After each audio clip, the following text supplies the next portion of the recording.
one concept, one simple idea, which if this thing works. Okay, here we go. Now, before we start in understanding transformations, you also got to remember the graphs. Now, remember the start of the year when we did functions, I told you that I understood if you didn't remember hyperbolas. I understood if you forgot what an exponential graph looks like, log, quadratic, any polynomial, square roots, etc. You have to know it now. Okay, so I'm going to get you to memorize it because this is what you need for next term when you do your SAC. If you can't picture the graph, you can't analyze it. You can't analyze it, then you're screwed. Okay? So you got to be able to picture the graph and then understand how these transformations apply to each graph. How does it move? How does it change the domain? How does it change the value? Then when you analyze the domain and range, it makes more sense. Okay? So these are your basic graphs. Anyone remember what kind of graph this is? What's the equation for this and what is it called? What is this? What kind of graph is this again? If you don't remember, copy it down. Josh? Rectangular hyperbola. Good. Rectangular hyperbola, f of x equals to 1 on x. If you don't know this, copy it down. Has asymptotes. X-axis asymptote and y-axis asymptote. Next one, what about this one? What is this called?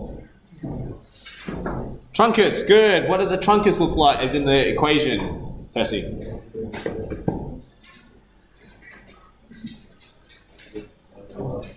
over x squared, good. And it makes sense. This is 1 on x. If you square the x values, so all these become 1, 2, 3, and 4, not negative 1, negative 2. It makes sense. It's symmetrical.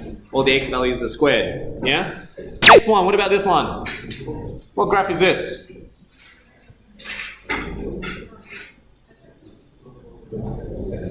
Exponential. So it could be e to the power of x, 2 to the power of x.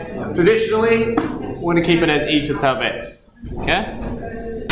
What about this one? What graph is this? David? Root x function. So it's f of x equals root of x. That's why there's no negative values over there. It looks like half a parabola on the side. That's how you know it's the inverse of a square or inverse of a parabola. Next one, what about this one? Crosses through 1, that's a key point. So when x is 1, y is 0. What do we know? It looks like this. What graph is this? Chop down a tree, falls over. Yeah, chop down a tree. It's actually the reflection of your exponential graph. Log. That's why if that's 0, 1, the inverse, you switch the x and y's, 1, 0. Okay? There we go. And I believe, whoops. Make sure to know those basic graphs. So this is from year 11. If you've forgotten to go back to your textbook, make sure to remember each of these because it applies. Every transformation I teach you applies to every one of those graphs. So you learn one concept, and you can draw the transformations for each one of these. So at the end of the day, what I want you to be able to do is that I'm going to give you an equation, and it's going to be one of these, but you have to be able to picture. Is it moving to the right? Is it up? Is it down? Is it inverted? That's what you want to be able to do. Okay, so you got today and tomorrow's sessions, a double session, to learn how to read transformations, how to create the transformations, how to move them. Okay, that's what you want to be able to do. Here we go. Wait, have you copied the graphs? Anyone want to copy it? No? Alright. Translations. We're going to start off with transformations. You've got translations, dilations, and reflections. Or other way is they normally call it Dr. T. Okay? So you've got D for dilations, R for reflections, and then T for translations. If those don't make sense, translations just means left, right, up, and down. So that's how you're moving your graphs. You're either moving up, down, left, right. Okay? Doesn't change the width. Doesn't change whether it makes it more narrow, wider. Doesn't do that. That's dilations. Because that's timesing by a factor. You're either doubling it or you're halving it. Okay, so D is for dilations, which we'll get to. That's the hardest one. Translation is the easiest one. That's why I'm starting here. So translations, this is what I want you to copy down. We're going to call K as your vertical translation. So up by K or down by K. Now, if I wanted to show a coordinate, and this is the notations that we use to show how coordinates are moving up and down, and this is going to be key to everything that I'm going to teach in terms of concepts. Okay, so I want you to remember this or understand it. when I say vertical translations, an x and a y coordinate, the arrow means what will it change to? What has it transformed to? In my case here, I'm saying x has stayed the same because if you're moving up, you're only changing your y values. The x values don't change. Think about the coordinates. Think of a coordinate on your Cartesian plane. If I had 0, 1, 0, and I moved it to 1, 1, see, x don't change, it's the y values. That's why I'm saying y plus k. Okay, so if I draw a graph so you can see, visualize, it's all about visualization. If I chose this point here and I said that was 1, 0, and the next point up is 1, 1, you see my x's don't change. What I've done is I've moved 1 up. So that's called a translation, because you're moving the coordinate up by 1. And what did I do? I did 0 plus 1. That's why when they say up by 1, it's plus k. Down by 1 would mean minus k. Does that make sense? Yeah? It's up k plus k. Down k minus k. And that just changes your y values.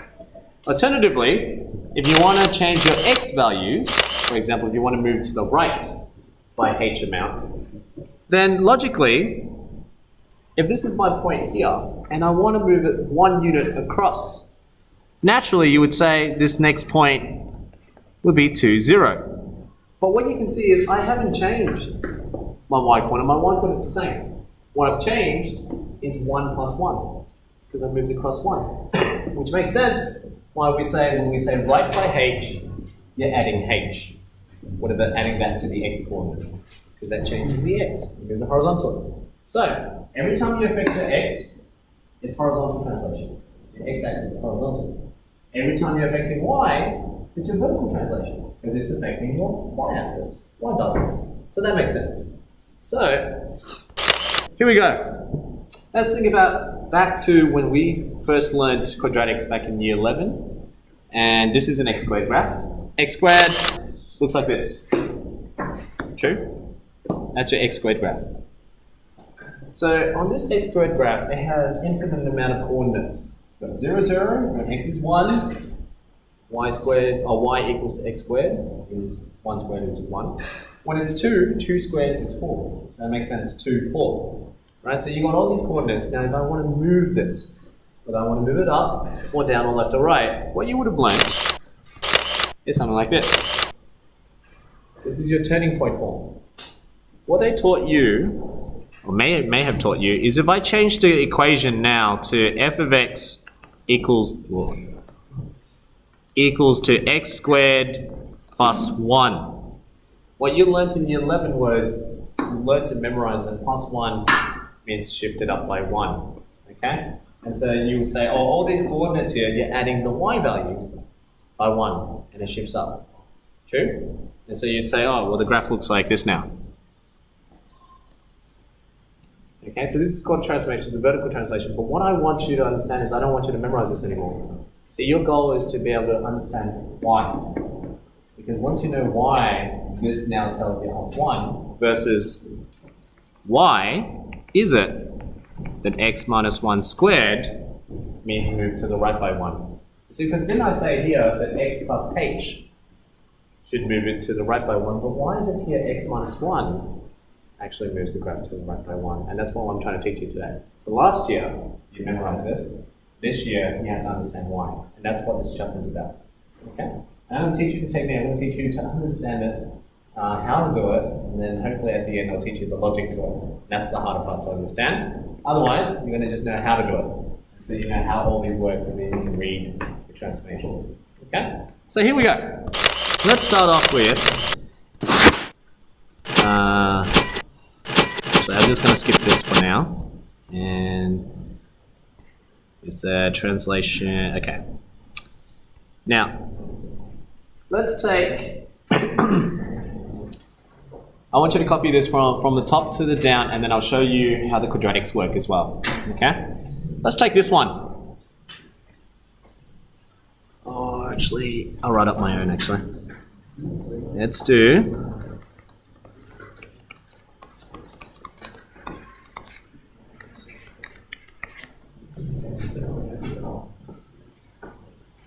Copy this down. So what this transformation is, and you have to be able to read this transformation, you're saying for every coordinate of this function, okay, I want it to do x plus 3 and y minus 1. Now from what we just learned, what does x plus 3 mean? What does that mean? Just from what you learned just now. And I say for every x coordinate I add 3. What does that mean? What does it mean, Rex? 3 to the right, because it's horizontal translation, 3 to the right. What about y minus 1? What does that mean, Gary? 1 down, okay? So now what we want is we want to know, what can I write? How can I rewrite this transformation equation? So it's y equals e to the power of x. I want to change this to write another equation such that it does what we just said. We want it to move to the right by 3, and we want it to go down by 1. Okay, so we want to know the equation. Now, how we're going to do it, and this is the technique, and it's exactly the same technique as you're going to use for quadratics, and you'll totally understand why it's x minus 1 moves to the right. Okay? So, let's do a comparison. I'm going to do y equals x squared here. Let's use the same transformations here. And I'll write here, this is what you're going to do. This represents the original coordinate. This represents the new coordinate. How we write that is we use an x prime, just to tell us the difference between the two x's. So, this is the original x. This is the new x. Okay, so if x was 1, the new x would be 1 plus 3, which is 4. Does that make sense? Yeah, so I'm just saying, this x represents the original number, so this could be 1. Then I'm saying original number plus 3 will give me my new coordinate for x. Which is 1 plus 3, which is 4. Okay, so we're using the x dash to represent that x, and so I want to write an equation now. I want to write, okay, so the new coordinate is equal to your original x plus 3. That means this represents your new y coordinate. Okay, so this is your original y coordinate. If it was 10, then you would say the new y coordinate would be 10 minus 1, which is 9. Okay, so what you would say is you'd say y dash, which is the new y coordinate, will now be y minus 1. Anyone confused up to this step yet? No? Good? Alright. Now from here, what you're trying to do is you're trying to replace this equation. Because you've got original y, original x. So if I put 1 in, original y would be e to the power of 1. So what you want to rewrite is you want to rewrite this equation in terms of the original value. Because this is your original value, and you want it in terms of the original. So the only way is if you rearrange, and this is the step, rearrange your equations to have original values. So what am I saying there? I'm trying to say, for the first one, I want to know what x would equal to.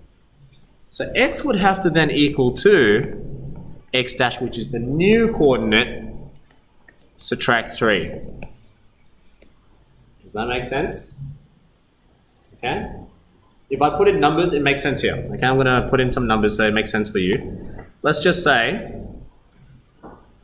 if x was 3, the new coordinate would be 3 plus 3, which is 6. Agreed? Yeah? What you want is you want now that every time you put a 3 in, you want it to equal to 6. Okay? So you want to put a 3 in, but when you put a 3 in, it doesn't equal 6. Okay? What you want to do is you want to put that in so that it equals to 6 and then you get a coordinate. So the only way to get that is if you reverse it. So the only way to get that is if you write here, so 6 dash 6 minus 3 into 3. Okay, just in case you're confused, let's use quadratics. Okay, let's use quadratics. Quadratics will be easier for you to understand. Let's think about it this way. Let's say 2. When I put 2 in, what should y be? According to y equals x squared, what should y be? 4, right? Now, if I move the graph to the right by 1, okay, so if I move the graph to the right by 1, if I move it to the right by 1, so it was here, now it's over here, and I've got like that. Okay, so the graph of moving it to the right by 1 would be this, x minus 1. Okay? Now here's the issue. If I want to move it to the right by 1, The problem is this coordinate here, 2, 4, if I move it to the right by 1, what would it be now? It would be 3, 4. Because I move this coordinate to the right by 1. This now would be 3, 4. So what's the problem? Here's my machine. My machine was an x squared. I put in a 2 and I get a 4. What I want now is that I want to put it into the machine. I still want to put a 2. Okay? Sorry, I want to put a 3 but still get 4. So I want to put a 3 and get 4 because I said I want to move the graph across by 1. So what's the issue here? So the issue here is if I put 3 into the machine without changing the machine, if I put 3 into x squared, what would the value have to be? 9. That's a problem because that's not what I wanted. What I want is I just want to move this across 1. So when it's 3, I want 4. But here's the issue. Because if I put 3 in, it'd be 3 squared, which gives me 9. That's not what I want. So the only way to get what you want is if you put a 3 in, that ends up becoming a 2 squared. But the only way to change a 3 to a 2 squared is if you wrote, whatever you put in, subtract 1.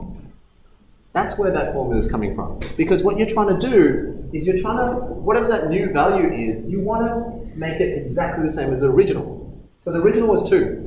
Your new is 3. The only way to get 2 is if you did 3 subtract 1. See, the logic is to go from 2 to 3, you said 2 plus 1. To get from 3 back to 2, you have to do 3 minus 1. That's exactly what I'm doing here. So what you guys did here was you said original plus 3. The only way to get the original is if I did the new value subtract 3. Because I added 3, just like here. You said add 1. So to go back, subtract 1. Just the same thing here. I said add 3. To go back, add to minus 3. That's the only way for this to work where I put in a new value and I get 4. That's the logic. Okay, so the logic is you want to get that 4, but the problem is if you don't change the equation, you're going to get 3, 9. And you don't want 3, 9. What you want is 3, 4. That's why you do the reverse.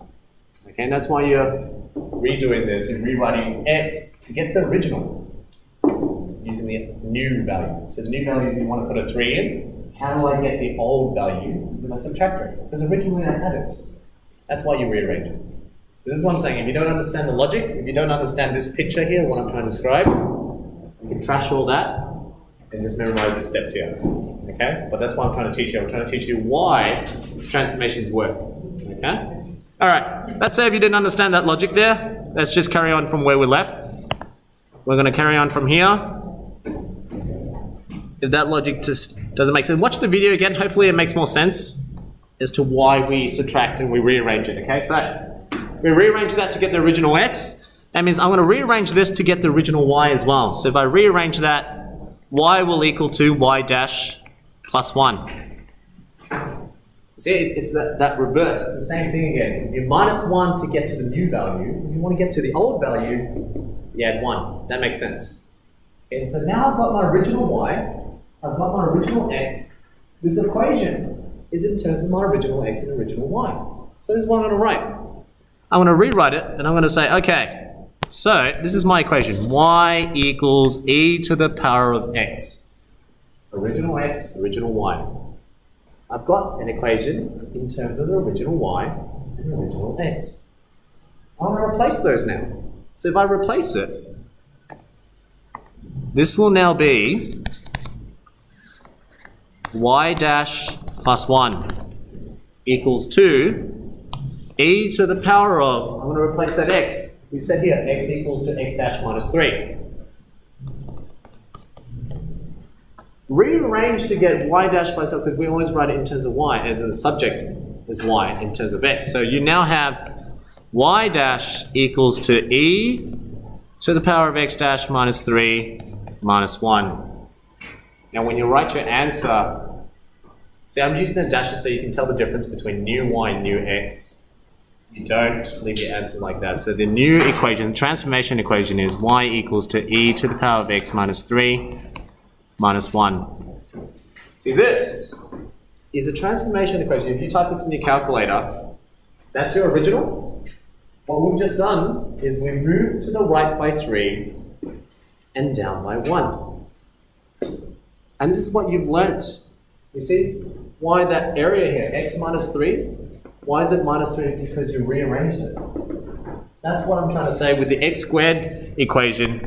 Why is it that you have x minus h squared in year 11? Why is it minus h? To move to the right, the reason why, because of this logic.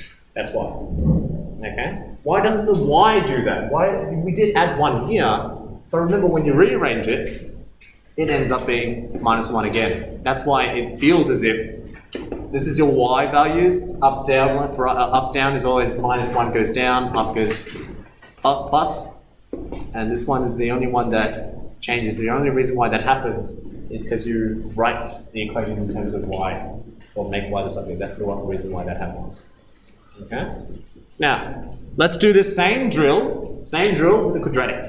Okay, I'm going to use the same drill for a quadratic. So, let's do something that looks more familiar to us. Okay, I'm going to do the same thing.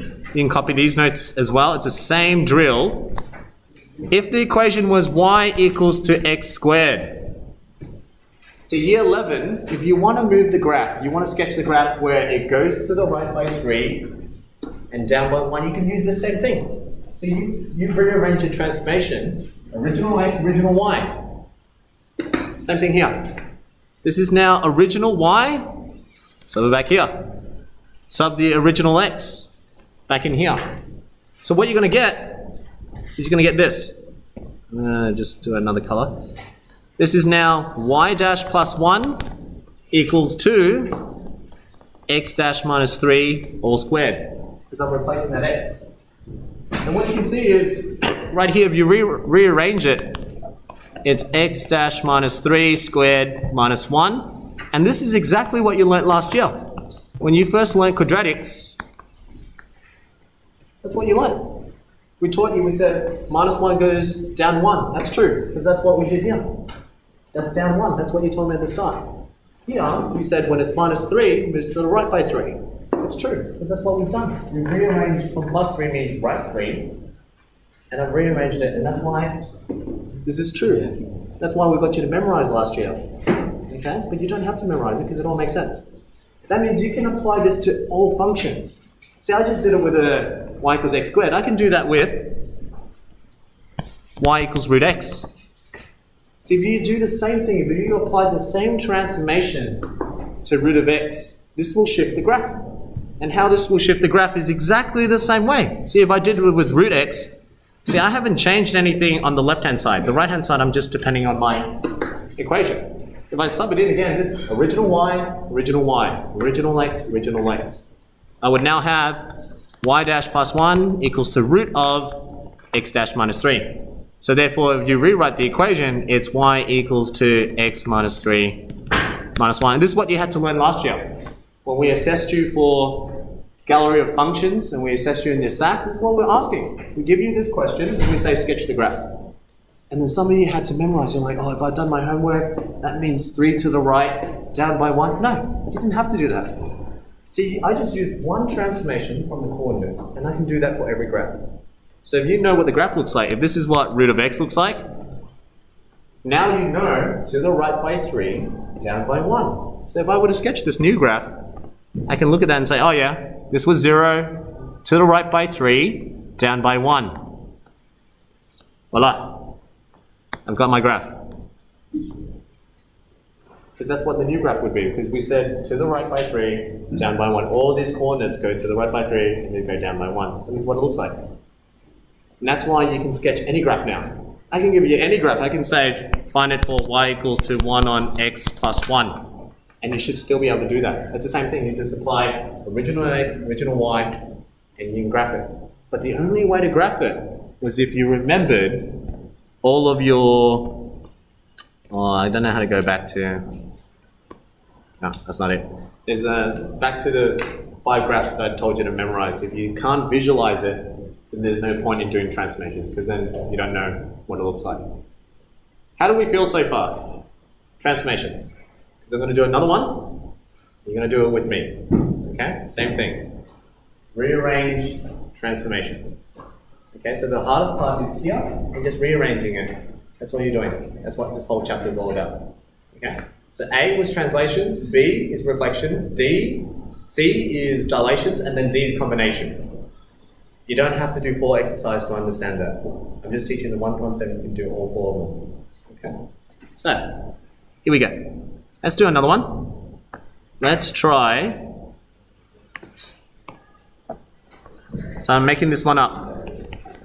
I want you to do this one for me.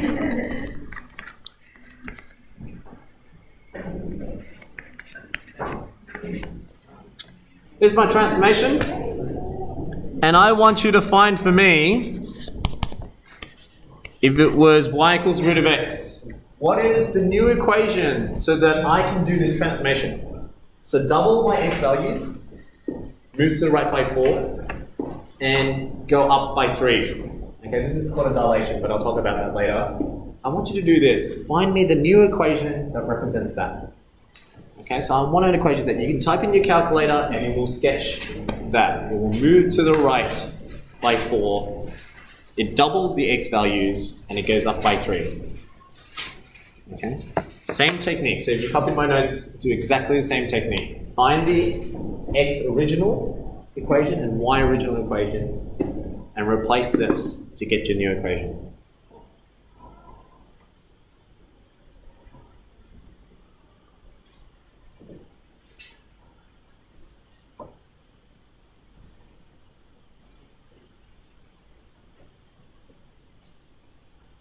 We'll talk dilations tomorrow.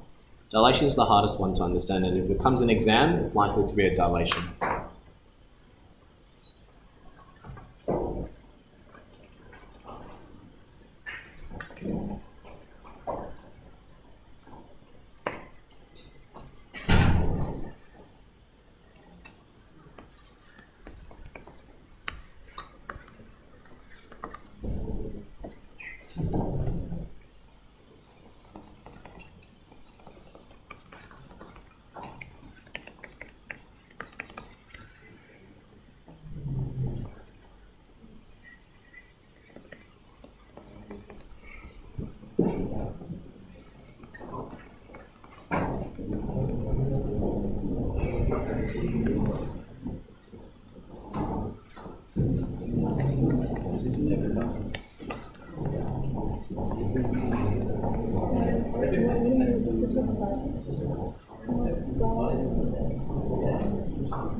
Do you need your home address? But like the address, like what would the home address? Hands up if you got that equation as your new transformation equation. Fantastic. If you type this in your calculator, you'll see it's going to shift the graph up. Is it minus? Yeah. Minus. Look at your x on the far left. Bottom left. Far left. Oh, you're right too. Thank you. Clearly I was testing you.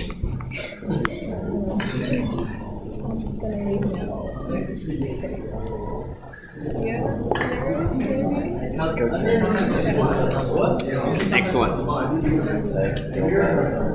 All right, so what I've just taught you today is the technique to change transformations to an equation, and those equations you can then find out your transformation equation. So this is called transformation equation. Okay?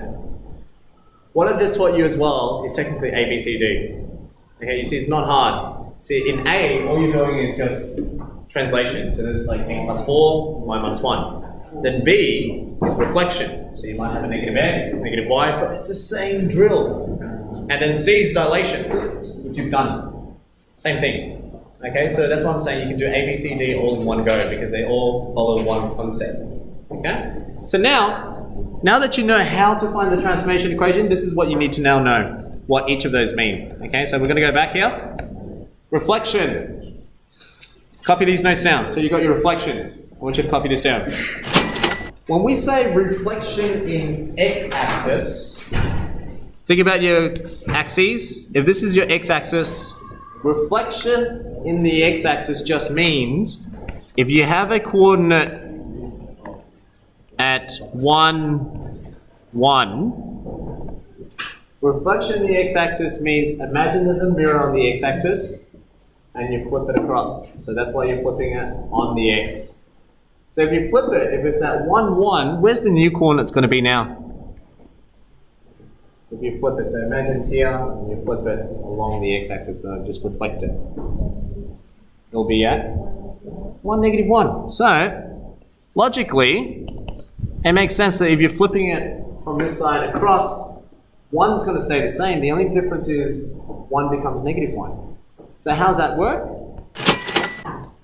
The transformation was from x, y, you're just putting a negative on the y. So negative on the y means reflection in the x-axis. Whereas when we say reflection in the y-axis, that obviously has to be the other way around. So if I did reflection in the y-axis, what would this be now? Where would the new coordinates be? Where would the new coordinates be for 1, 1? If I reflect it in the y-axis, where would it be now? Say it again, Bias. Negative 1, 1, fantastic. Negative 1, 1, and the only difference here is you're changing the x values. Okay?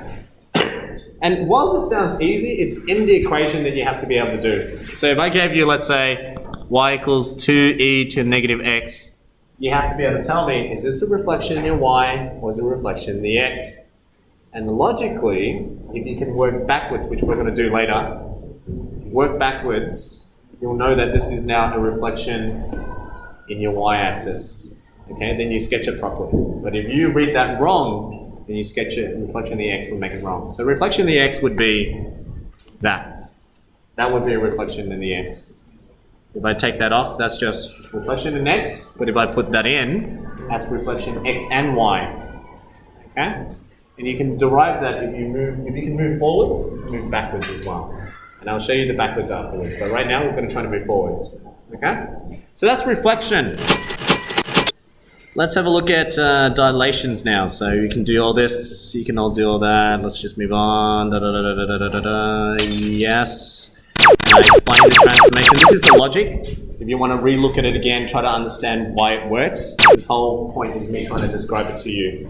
You want to keep that 4, add across 3. To get back to the original, you have to minus 3. That's the logic. Okay? Anyways, dilation.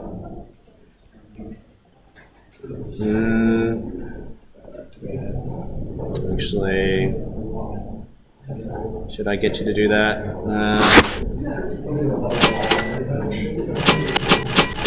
Actually, you know what? We'll stick with reflection translation. All right, let's take a step back then. Okay, now, here's the last part of today's session, and then tomorrow I'll gel it all in for you, okay? So what you just did was I taught you how to move from a coordinate, and I gave you the transformation. So let's say x plus 2 and y plus 7, yeah? It's easy when you get the transformation. It's hard when I don't give you the transformation. So for example, if I just gave you this now, if I just gave you y equals 2, let's do e to the power of x minus 7, 2 plus 1. And I ask you now, I say, all right, what do I have? What kind of transformations do I have? Okay, so some of us, we can read that, and that's a skill. I want you to be able to read it, and then you can picture what the graph would do. Now, how to do this, copy this down. I'll teach you how to go backwards now. So the original equation should be this. That should be your original equation. So now we're going backwards. If we're going backwards, that means, whoops, how do I undo that? If we're going backwards, this represents original x. Remember that. This represents original x. So if I rewrite it, I'm going to write it down again. This now means you have x equals to x dash minus 7. Because remember, when you were doing it over here, you changed this, so it's original x, and you subbed it back in here, and you get this. So if you're going backwards, this is actually x dash minus 7. This is your new coordinates, and you want to move back to the original. Okay? So, how we're going to do this is we're going to say, all right, well, if I now rearrange this, so you get the x dash, because we want to know the transformations, x dash tells me the transformations. So it means take the original, add 7. Whereas this one over here, remember, you've got a 2 and you've got a 1. Where'd that come from? I mean, we started off with a y. It didn't have 1. It didn't have a 2. It only came about because you rearranged it so that's y. So now you have to rearrange this whole equation to get y and leave this as e to the power of something. So what I'm trying to say is this. That means if I rearrange this whole entire equation, this now becomes y minus 1, which equals to 2e x minus 7. True? But looking at the original equation, I didn't have a 2 before. So I want to remove that 2 as well. So this now becomes y minus 1 on 2 equals to e to the power of x minus 7. Now that makes more sense now. See, this now looks more like this is, oh, whoa, wrong color. This looks, this is your original x that you've substituted. This is your y that you substituted. See, like, how did I replace that? I replaced that with this. What did I replace this with? I replaced it with this. See, I'm keeping them both the same. It's e to the power of something, e to the power of something. Equals to something over here, equals to something over here. So that's why moving backwards is a bit tricky. So here we go. Now that I know this represents my y dash, I can say, therefore, y dash, sorry, not y dash, y equals to y dash minus 1 on 2. Your goal is to find out your y dash. So this now becomes 2y plus 1 equals to y dash. Okay? So now if I were to read my transformation, so what was your transformation? You had xy to x dash y dash. That's your new x, your new y. We just figured out x dash is equal to the original x plus 7. So I can say, okay, that's x plus 7. Over here, y dash, I can say, oh, that's 2y, 2 times the original y plus 1. So now you can read your transformations. Now you can say, that means to the right by 7, up by 1, and that's a dilation which you haven't learnt yet, and I'll do that tomorrow. That's dilation of factor 2. Okay? We'll talk about dilations in the next session. And that's the harder part. Always moving backwards, because if you can move backwards, that means you can now read any equation I give you. Which means that, this. If I just take all of this off, and I said, that. Read the transformation for these. Then you'll be able to say, at my level, you'd say reflection y-axis up by 1, reflection in, sorry, that's reflection in y-axis, reflection in x-axis to left by 2. You'll be able to read this and say that's down by 2, and you move on. That's the skill that you want to be able to do. Okay, so the faster you can start doing this and you start picking up patterns, you can do what I do. So what I'm doing is I'm just reading it based on this whole concept. So if I were to show you what I was thinking, I can rearrange all of this and I can prove to you why I'm right. Why I know that that's reflection of y-axis, why I know that's up by 1. Okay, so that's the skill. You're trying to practice to understand that, to master that. Chapter 3 is all about mastering that skill. So read to analyze the sketch in your head. Okay? Alright, just to get you going, I know I just told you the answers, but I want you to work and practice these questions for now. Try to find the transformation backwards, forwards. Okay, backwards and forwards, and we'll call that a session for today. Okay? Tomorrow, I'll tie it, oh, actually. I'll tie it up tomorrow. Dilations, but try to learn that. Read ahead for me. Learn ahead for me. Okay? Can we take one of those? Yes, you can. There's the question sheet.